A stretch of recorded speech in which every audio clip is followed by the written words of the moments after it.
Hello, hello, hello. How's everyone doing? Happy, happy Libra Equinox and Venus in Scorpio. Happy Libra season. And this is when we have equal amount of night and day.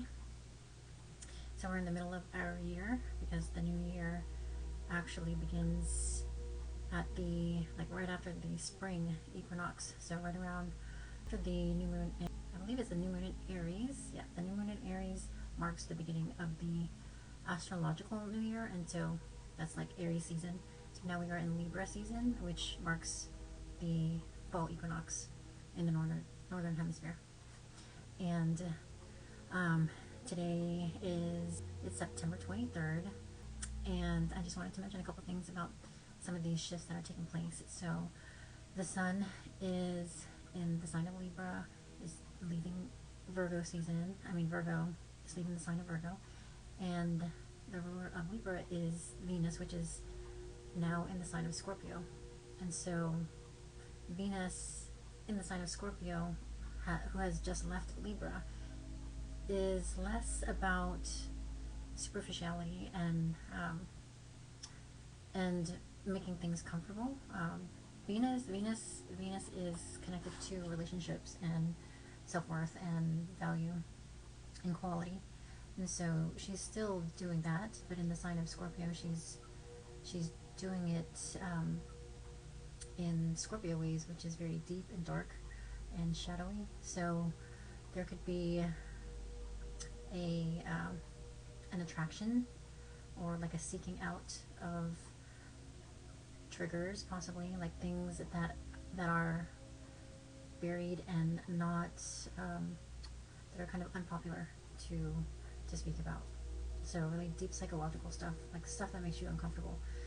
In my opinion, it's kind of an assist to our evolution, of course. That's kind of the point of life. And if we look at these planetary shifts as that, then we can use them to our advantage, and by better understanding the energies and how they work with our charts and how they're affecting our lives and other people's lives.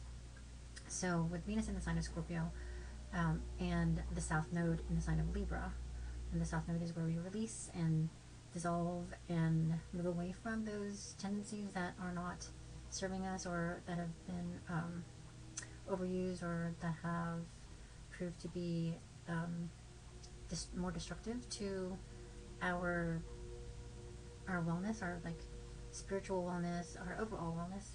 So the South Node is letting go of those Libra tendencies, the shadow sides of Libra, which can be comparing ourselves to others, superficiality, like surface level relationships, codependency. And we have this cluster of energies collecting in the sign of Libra right now. So the sun just entered Libra. Mercury has been in Libra just recently. Juno, the asteroid of marriage and partnerships, I consider it to be like the marriage manager. So that can also speak to like collaborations, any kind of relationship where you're working together, and you have clear goals and responsibilities. That's Juno. And then also the black moon, Lilith, is also in Libra, which the black moon is the dark side of the moon. So it's those it's also those shadow sides of Libra that can be very productive, but not in the best ways. So it's like those tendencies and those archetypes or those behaviors that are rejected. So that can just be like kind of like blatant opportunists, like really seeking relationships purely for material benefit. That can be black moon and Libra. So we have all these energies collecting in the sign of Libra, which is where the South Node is, which is starting to finish up its cycle in this North Node, South Node journey, with the North Node being in Aries and the South Node being in Libra. And so what is it now? October? Almost October. So the nodes will shift in January, with the North Node shifting into Pisces and the South Node moving into Virgo. So for the next 4 months or so, we're going to be wrapping up those things about Libra that we need to shed. And with Venus, the ruler of Libra, having just moved into Scorpio, this is going to help us really kind of suss out those, or like kind of evaluate those relationships and see it for what it is, and really like ask those pointed questions that have, you know, no other choice but to, you know, like, are you gonna lie about how you feel, or are you going to like be vulnerable and really like work through those tough situations, what, you know, however it might show up. And some other energies that are surrounding these shifts that are also going to help us create this contrast and like help us kind of unstuck ourselves emotionally. I mean, it's not going to be a walk in the park. These are emotional signs, you know, like Venus and Scorpio is really like getting deep psychologically. And we also have Mars in Cancer, who will be retrograde in a few months. And Mars is a ruler of Scorpio and the ruler of our North Node, which is Aries. So Mars will retrograde in the sign of Leo at 6 degrees on December 6th. And then it'll go back to Cancer around 20 degrees.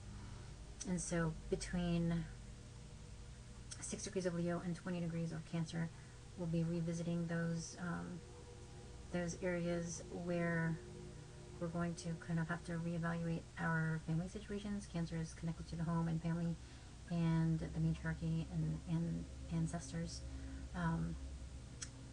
And what I wanted to mention was Mars's conjunction with Sirius, the dog star Sirius, at 14 degrees. And the dog star Sirius is considered to be like the big dog. It's revered in Egypt, so like they follow the Sirius star, and like that's how their celebrations are centered around. And it can be very spiritually, there's a strong spiritual connection, and it's been known to like have that like big dog kind of energy, like big dog on campus. Is that the saying? So there's very strong spiritual and mystical bonds, and so it's kind of like big man on campus kind of energy. And this is going to be conjunct Mars, which is already that kind of egoic energy. And so with this, and Mars can be very protective as well. I mean, that's what Mars does, is it defends and it protects, and you know, it's like the warrior who in the sign of Cancer wants to protect his family, his home, his children, you know, like, and it's an emotional sign in Cancer. And so this kind of energy can be quite scary. Like, this is, you know, mama bear kind of energy. Like, you don't want to mess around with like Mars in Cancer. You don't want to provoke it, and especially at this point when Mars conjuncts Sirius. And there's going to be a trine to Saturn in Pisces, Saturn retrograde in Pisces. So this can be a very emotionally driven energy. So, because Pisces is also a water sign, and with Saturn, there can be like a very protective energy. Like you're really putting up a wall, or like you're not allowing anything to get by. And depending on other aspects in people's charts, you know, this can be like very scary. I'm not gonna lie. Like Mars with the dog star Sirius in the sign of Cancer, and then also Pluto is in Capricorn at 29 degrees, and this is going to be around 14 degrees you know, it's in the same polarity of Cancer Capricorn. We just want to really pick our battles during this time, and make sure that, you know, we're not provoking, like emotionally provoking any arguments or disagreements, and like nothing is to be taken, especially when it comes to family. Like, things are heating up right now with all of these energies, especially with Venus having just moved into Scorpio, and then there was just that square just before Venus moved into Scorpio, the Pluto-Venus square, and those are power struggles in relationships that involve, you know, not just like your value, you know, like your material things, but like financial systems, like the ways and the sources of financial support that you've been so used to, like whether that's the government or, you know, a partner or a spouse, or, you know, parental figure, any kind of relationship where money is involved, that's been held over your head. Because Capricorn energy is really, at 29 degrees, is the energy of abuse of power, like abuse of authority. And at the end of the sign, like 29 degrees, you can say that, you know, this is where all of the skills and, you know, techniques of building wealth have been so sharpened and so like perfected that it's kind of gone off the deep end, where now there's a level of corruption and greed that's in play, that has been hidden. And so they're still like collecting for their own self-serving intentions, but like pretending to be like, you know, helping out or of service, or, you know, like doing this for your own good. So and it is on that axis of Capricorn Cancer, which has everything to do with family and, you know, like the polarity of who is being provided for, and the providers, or the wealth builders, and, you know, management, government systems, any kind of paradigms, these like outdated paradigms where it's been like a hierarchical system, where it's like the decision makers at the top, and then like the middle class, or, you know, the wage earners at the bottom. So, but it's not going to last very long, because come November 19th, Pluto is going to move back into Aquarius, and we won't have to deal with Pluto and Capricorn. Pluto and Capricorn is power over the people, and so now it's going to be power to the people. So we can look forward to that. But you just want to check your chart with Mars in Cancer, like Mars and Cancer in general. Like if you have any